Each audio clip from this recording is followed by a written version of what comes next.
मैं इतना कहूँगा कि कब्र में गए हुए मुर्दे कभी वापस नहीं आते। आओ चर्चा करें इंच इंच कश्मीर की भूमि, पग पग कश्मीर की भूमि जिस पर आज पाकिस्तान बैठा है, उसे वापस जम्मू कश्मीर में लाना है। उसके बाद क्यों नहीं चिंता की आपने? आज तक चर्चा क्यों नहीं की? क्या आपको वहाँ पर पाकिस्तान का झंडा सुंदर लगता है? अब वहाँ मुजफ्फराबाद में भारत का तिरंगा फहराना है, वहाँ तक जाना। छोड़ो 370-35 से, आओ चले मुजफ्फराबाद, वहाँ भारत का तिरंगा फहराना। वो हमारी भूमि है, जो हमारे नक्शे में है, जो हमारा है, पग पग वो हमारा है। वो सारे का सारा कश्मीर है, 1 इंच कम नहीं लेंगे, पूरा ही लेंगे। यहाँ की जनता को संबोधित किया, उन्होंने कहा कि भाजपा के हाथ में जरूर तिरंगा होता है, लेकिन पीठ पीछे जो एजेंडा है वो देश की बर्बादी का। मैं गुपकार रोड के बिल्कुल सामने बोर्ड रैली हमने की, उसमें तिरंगा लगा के की, और मैंने वहाँ खड़े होकर कहा कि महबूबा जी के हाथ भी हिंदुस्तानी है और हाथ में झंडा भी हिंदुस्तानी है, और मेरे साथ खड़े लोग भी श्रीनगर कश्मीर के। आप रोक नहीं सकते किसी को तिरंगा उठाने से, और तिरंगा हिंदुस्तान की आन है, शान है।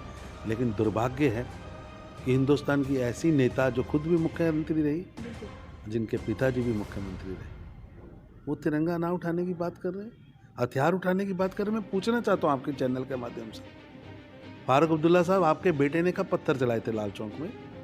क्या पत्थर चलाने के लिए गरीब कश्मीरी, जम्मू कश्मीर का नागरिक, आपका बेटा लंदन पढ़े और जम्मू कश्मीर के नागरिक को स्कूल में बेंच भी ना मिले, और ये पूछना अगर अपराध है तो हाँ, हम अपराधी हैं। वो सीधे तौर पर कह रहे हैं कि आप पीडीपी को प्रोटेस्ट नहीं करने दे रहे, हमारे नेताओं को बाहर नहीं निकलने दे रहे, और स्पष्ट रूप से कह रहे हैं कि अगर ताकत दिखानी है तो चीन को दिखाएं। नहीं, मैं आपसे पूछना चाहता हूँ, आप जम्मू के किसी मोहल्ले में चले जाएं, सांबा, कठुआ, किश्तवाड़, बांदीपुरा, कहीं भी चले जाएं, आपको किसी एनसी के बोर्ड के ऊपर फारूक अब्दुल्ला साहब की फ़ोटो दिखी?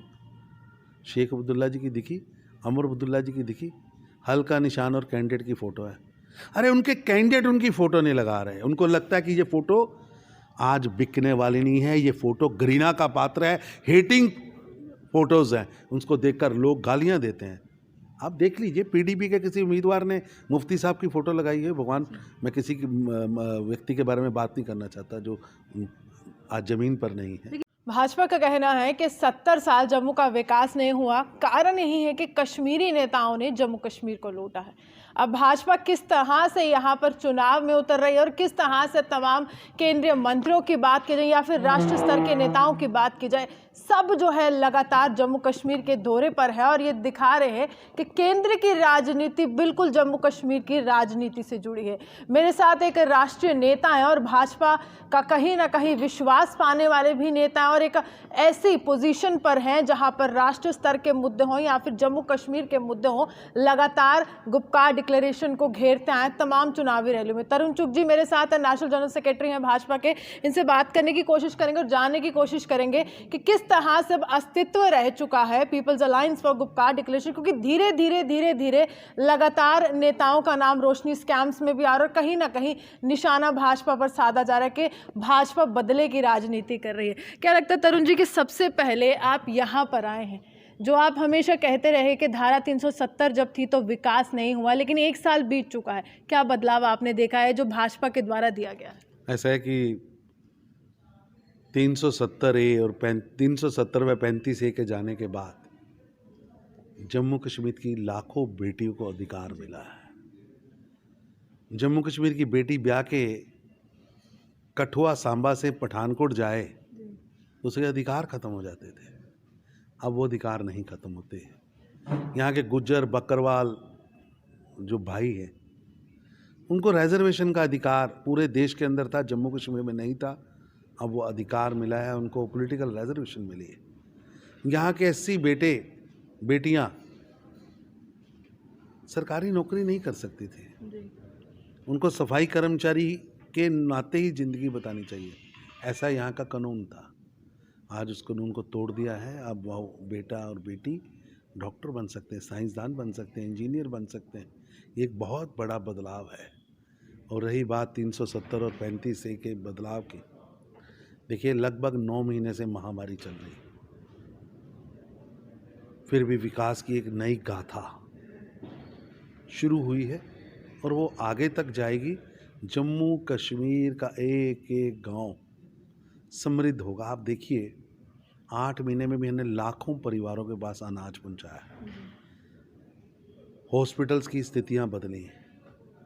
लाखों बेटियों के अकाउंट में 500-500 रुपया है। हज़ारों किसानों की जेब में अकाउंट्स में 2-2 हज़ार रुपया पहुंचा है। देश भर में 80 करोड़ लोगों को 8 महीने का राशन, शायद यूरोप के 2 बड़े, अगर रूस और अमेरिका की आबादी से भी ज़्यादा आबादी को हमने 8 महीने नरेंद्र मोदी जी ने राशन दिया। निश्चित रूप से बदलाव आएगा और भारतीय जनता पार्टी के नेता श्री नरेंद्र मोदी जी जम्मू कश्मीर के प्रति कमिटेड हैं। यहाँ का फल फूल, यहाँ का जंगल, जीवन, जवानी, यहाँ का जल, यहाँ के जंतु, यहाँ का जलवायु, यहाँ का टूरिज्म बचाना होगा। अब एक सवाल ये भी उठ रहा है कि लगातार आप पर ये आरोप लगते रहे हैं कि भाजपा का जो विरोध करता है वो देश विरोध, कहीं ना कहीं वो एक आरोप लगता है। फारूक अब्दुल्ला ने जब people's alliance for Gupkar declaration का गठन किया तो स्पष्ट रूप से मीडिया को ये कहा कि जनाब हम देश के खिलाफ नहीं हैं, मैंने जो भी बयान दिए देश के खिलाफ नहीं दिए, बल्कि मैं भाजपा विरोधी हूँ। इसको आप कैसे देखते हैं? ठीक है, मैं पॉलिटिकल पार्टीज़ का विरोध होता है, करे ना हमारा विरोध, कौन रोक रहा। लेकिन बताएं, चाइना के आने की बात किसने कही? पाकिस्तान से मदद की बात किसने कही? तिरंगा ना उठाने की बात किसने कही? नौजवानों हथियार उठाओ, ये बात किसने कही? ये गुपकार गैंग में बैठे हुए गैंगस्टर ने तो कही, और किसने कही? हमने तो नहीं कही। 370-35 से तक बायकाट रखेंगे, यू टर्न किया, किसने कहा? किसने हथियार उठाने की, पत्थर चलाने की बातें रखी? 70 साल पहले आपने जम्मू कश्मीर को दास्ता में रखा। 70 साल आप जम्मू कश्मीर की जनता को लूटते रहे। 70 साल यहाँ के विकास के में बाधा बन के खड़े रहे। आप जनता हिसाब मांगना चाहती है, आप कहते हैं हथियार उठाओ। लेकिन महबूबा मुफ्ती जिन पर आप अभी कह रहे हैं कि ये लगातार बयान महबूबा मुफ्ती की तरफ से देंगे, वो भी ये स्पष्ट रूप से जब जम्मू में आई थी, यहाँ की जनता को संबोधित किया, उन्होंने कहा कि भाजपा के हाथ में ज़रूर तिरंगा होता है, लेकिन पीठ पीछे जो एजेंडा है वो देश की बर्बादी का। मैं गुपकार रोड के बिल्कुल सामने बोर्ड रैली हमने की, उसमें तिरंगा लगा के की, और मैंने वहाँ खड़े होकर कहा कि महबूबा जी हाथ भी हिंदुस्तानी है और हाथ में झंडा भी हिंदुस्तानी है, और मेरे साथ खड़े लोग भी श्रीनगर कश्मीर के। आप रोक नहीं सकते किसी को तिरंगा उठाने से, और तिरंगा हिंदुस्तान की आन है, शान है। लेकिन दुर्भाग्य है कि हिंदुस्तान की ऐसी नेता जो खुद भी मुख्यमंत्री रही, जिनके पिताजी भी मुख्यमंत्री रहे, वो तिरंगा ना उठाने की बात कर रहे हैं, हथियार उठाने की बात कर रहे हैं। मैं पूछना चाहता हूँ आपके चैनल के माध्यम से, फारूक अब्दुल्ला साहब, आपके बेटे ने कब पत्थर चलाए थे लाल चौक में? क्या पत्थर चलाने के लिए गरीब कश्मीरी, जम्मू कश्मीर का नागरिक, आपका बेटा लंदन पढ़े और जम्मू कश्मीर के नागरिक को स्कूल में बेंच भी ना मिले, और ये पूछना अगर अपराध है तो हाँ हम अपराधी हैं। यहाँ की बेटियों के अधिकार की बात करना अगर अपराध है, हाँ अपराधी हैं। यहाँ के जल, जीवन, जवानी को बचाने की बात करना अगर अपराध है तो हम अपराधी हैं। क्या इसमें उनके लिए तिरंगा मायने नहीं रख रहा है, उनके लिए जम्मू कश्मीर का झंडा मायने रख रहा है। कह रहे कि आपने कॉन्स्टिट्यूशन की शपथ लो, भारत के कॉन्स्टिट्यूशन की शपथ लो, संसद में बैठकर भारत माता की जय के जयकारे लगाओ, और श्रीनगर में एयरपोर्ट पे उतरते ही पाकिस्तान जिंदाबाद की बात करो। वो चाइना उनका कौन लगता है? पाकिस्तान का कौन लगता है? जनता को बताएं तो सही, किस चाइना के आने पे 370 टूट जाएगा, जिस चाइना को 1 इंच भूमि में भी भारत ने पाँव नहीं रखने दिया। आपको भारत के वीर बेटे नहीं देखते? सुरक्षा के लिए चाहिए सैनिक, चाहिए सुरक्षा के लिए CRP के जवान चाहिए, लेकिन उनका अपमान करेंगे आप। वो बेटा जहाँ बालाकोट में जाता है, उरी में जाता है, लड़ता है, शहीद होता है, आप उससे हिसाब मांगते हैं, उस पर टिप्पणियां करते हैं और कहते हैं कि चाइना आ जाएगा। कौन सा चाइना आएगा? चाइना के बॉर्डर पर सांबा का, कठुआ का, बारामूला का, अनंतनाग का बेटा सुरक्षा के लिए बैठा है। तरुण जी, ये किस तरह की सियासत है जम्मू कश्मीर की कि वो सीधे तौर पर कह रहे हैं कि आप PDP को प्रोटेस्ट नहीं करने दे रहे, हमारे नेताओं को बाहर नहीं निकलने दे रहे, और स्पष्ट रूप से कह रहे हैं कि अगर ताकत दिखानी है तो चीन को दिखाइए। नहीं, मैं आपसे पूछना चाहता हूँ, आप जम्मू के किसी मोहल्ले में चले जाएं, सांबा, कठुआ, किश्तवाड़, बांदीपुरा, कहीं भी चले जाएं, आपको किसी NC के बोर्ड के ऊपर फारूक अब्दुल्ला साहब की फ़ोटो दिखी? शेख अब्दुल्ला जी की दिखी, अमर अब्दुल्ला जी की दिखी, हल्का निशान और कैंडिडेट की फ़ोटो है। अरे उनके कैंडिडेट उनकी फ़ोटो नहीं लगा रहे, उनको लगता है कि ये फ़ोटो आज बिकने वाली नहीं है, ये फ़ोटो घृणा का पात्र है, हेटिंग फ़ोटोज़ हैं, उसको देखकर लोग गालियां देते हैं। आप देख लीजिए, पीडीपी के किसी उम्मीदवार ने मुफ्ती साहब की फ़ोटो लगाई है। भगवान, मैं किसी की व्यक्ति के बारे में बात नहीं करना चाहता जो आज ज़मीन पर नहीं है। लेकिन उमर अब्दुल्ला तो कह रहे कि धारा 370 हिंदुस्तान के आप कॉन्स्टिट्यूशन एक ने बोर्ड दिया है। दिखाइए, एक बोर्ड जिसमें अमर अब्दुल्ला की फ़ोटो लगाकर यानी कि नीचे उनके कार्यकर्ता भी उन्हें नेता नहीं लिखा हो कि मानते। एनसी को वोट दें, अमर अब्दुल्ला की फ़ोटो लगाकर कहीं किसी ने लिखा हो, क्योंकि उनकी कैंडिडेट्स को भी पता है कि आज जम्मू कश्मीर की जनता इनकी शक्ल नहीं देखना चाहती। वो जीतना तो दूर, कहीं उनकी जमानतें जब्त हो रही है, जिसने फ़ोटो लगाई हो तो उतार दिए। ये इनका किरदार बोल रहा है। 70 साल की घृणा इनके खिलाफ है। 70 साल का जो इन्होंने विष का वातावरण पैदा किया, जो राक्षस इन्होंने पैदा किया, आज वही राक्षस इन्हें डस रहा। आपने तो कहा था कोई वोट ना करे, तो लोग पूरे जम्मू कश्मीर में लोग लाइनों में खड़े होकर वोट कर रहे हैं। जी। केवल कश्मीर रीजन नहीं, जम्मू रीजन नहीं, दोनों रीजन्स में हो रहा है। किश्तवाड़ में भी, डोडा में भी, बारामूला में भी, कुपवाड़ा में भी। कौन सा जिला है जहाँ वोट नहीं हो रहा? और लोग इनकी जंजीरों को तोड़कर लोकतंत्र के लिए लेकिन बाहर वो हैं। कह रहे हैं कि लगातार आप गुपकार डिक्लेरेशन को निशाना बना रहे, बेरोजगारी पर कुछ नहीं कहते हैं, आप अर्थव्यवस्था मैं पर कुछ उल्टा नहीं कह रहा हूँ कहते कि हैं। जिस गैंग के अंदर 5 पूर्व मुख्यमंत्री हों, वो विकास की बात क्यों नहीं करता? वो आके जम्मू में बताए उन्होंने कितने पुल बनाए, श्रीनगर में बताए उन्होंने विकास के लिए क्या किया, कितनी इंडस्ट्री लेके आए, कितने हॉस्पिटल बनाए, कितने इंजीनियरिंग कॉलेज बनाए, कितने लोगों के जीवन में परिवर्तन लेके आए। हमारे पास 6 साल का हिसाब लेना हमारे से, अपना 70 साल का दें। हम तो कह रहे हैं, ये भाग रहे हैं। मेरे को बताइए, किसी ने रोका? आपके यहाँ अब्दुल्ला जी आए थे, फारूक अब्दुल्ला साहब और महबूबा जी, उन्हें प्रेस करने से रोका?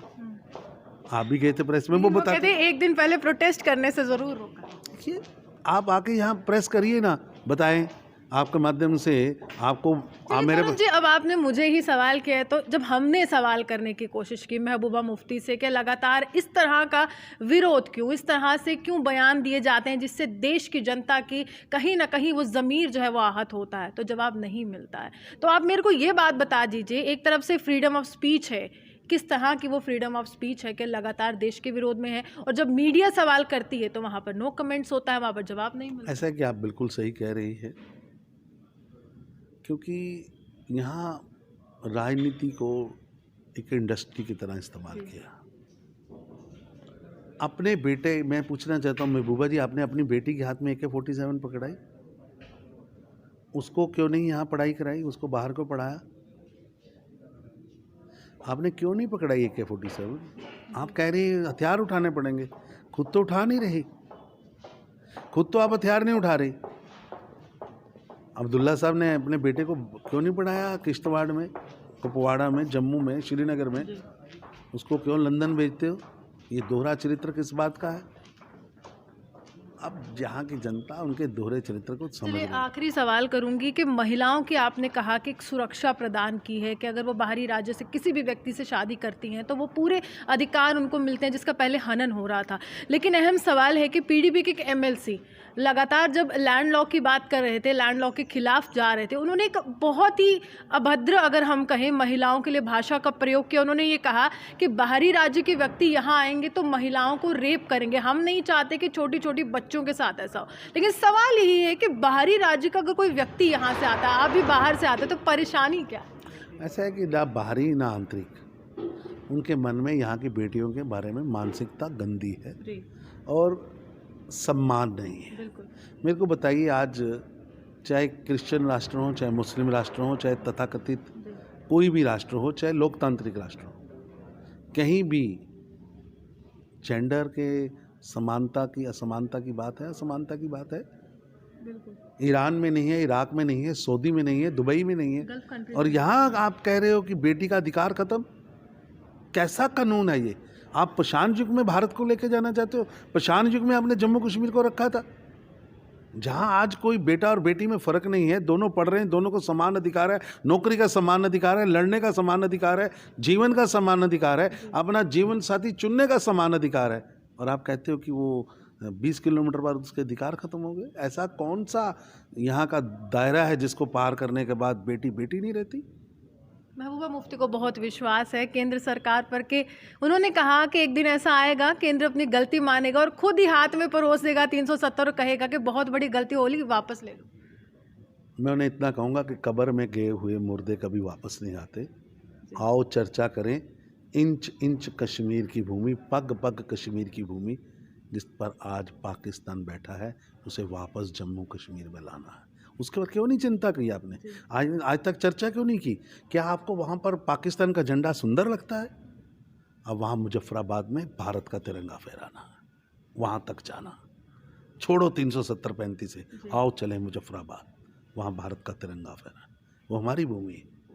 पाकिस्तान बैठा, महबूबा जी को शर्म आनी चाहिए, अब्दुल्ला एंड सन्स को शर्म आनी चाहिए। उन्होंने आज तक उसकी लड़ाई नहीं लड़ी, जबकि भारत की संसद ने एक मत से पास किया कि उसकी इंच इंच भूमि को वापस लाना। मेरे को शर्म आती जब देश की सदन के अंदर मुलायम सिंह यादव जी का बेटा, देश की एक बहुत बड़ी स्टेट का पूर्व मुख्यमंत्री, वो पीओके को भारत का अंग नहीं मानता। कांग्रेस पार्टी का लोकसभा का नेता रंजन साहब भारत का अंग नहीं मानते, और जब वहाँ खड़े होकर अमित शाह कहते जान लगा देंगे। कितना फर्क है। वो तो कहते हैं कि अधीर रंजन चौधरी इंटरनेशनल इशू है, इंटरनेशनल इशू है। ऐसा कैसा इंटरनेशनल इशू है कि भारत कह रहा है कि हमारा है, विपक्ष कह रहा है कि हमारा नहीं? जो हमारे नक्शे में है, जो हमारा है, पग पग वो हमारा है जी। वो सारे का सारा कश्मीर है, 1 इंच कम नहीं लेंगे, पूरा ही लेंगे। चलिए, साफ तौर पर ये चेतावनी भी समझो, और कहीं ना कहीं अब अगला कदम भाजपा का या फिर केंद्र सरकार का पीओके की तरफ है। कूच करने की कोशिश करेंगे और ये दिखाने की कोशिश करेंगे कि भाई इच्छा शक्ति तो बहुत है और इच्छा भी है, और ये चाहते हैं कि भारत की एक एक इंच ज़मीन भारतवासियों को मिले। इसी के साथ जर्नलिस्ट पारस के साथ मैं रूहानी आपसे विदा लेती हूं। नमस्कार।